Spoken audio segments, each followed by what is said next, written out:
So going in a little deeper on something that their customers want at a price point that makes sense for them. What I learned was when I started selling dog toys, the stores expect to make 100% margin on any pet toy that they buy.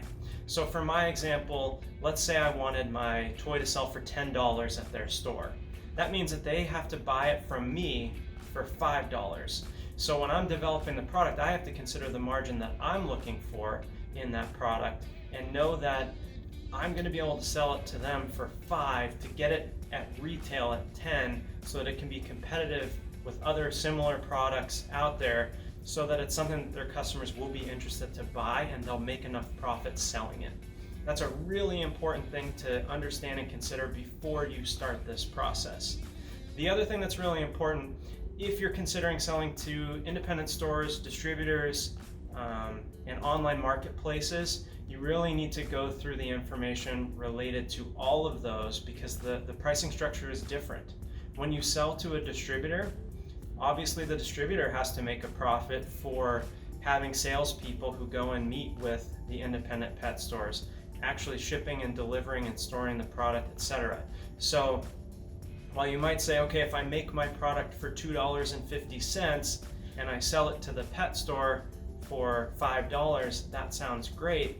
But keep in mind that if you're making it for $2.50, the distributor is probably also going to want to buy it maybe $3, $3.50, so that they can make a margin delivering it to the pet store. So make sure when you start this process that you have enough margin to consider potential distribution through the structure of how you're going to sell the product.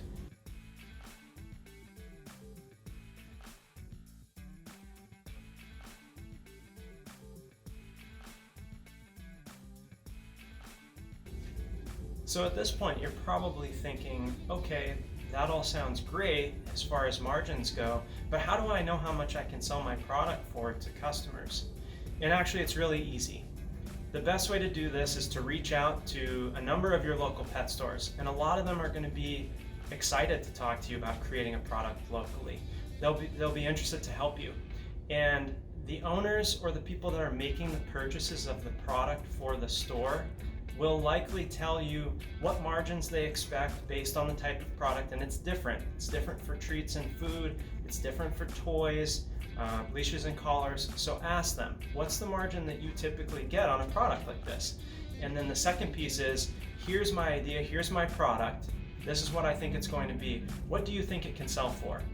And that is a really, really important piece of this process, because if you can't hit your cost to make the product or purchase the product and get it out at the retail price that people are going to be willing to pay, then you probably want to go back to the drawing board and consider, how do we get this within the limits that are going to let us get the retail price that we really want.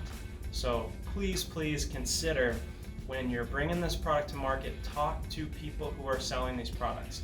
They should have a good idea of how much it really can sell for, what margin they can expect, which allows you to back right into how much should it cost you to make the product up front.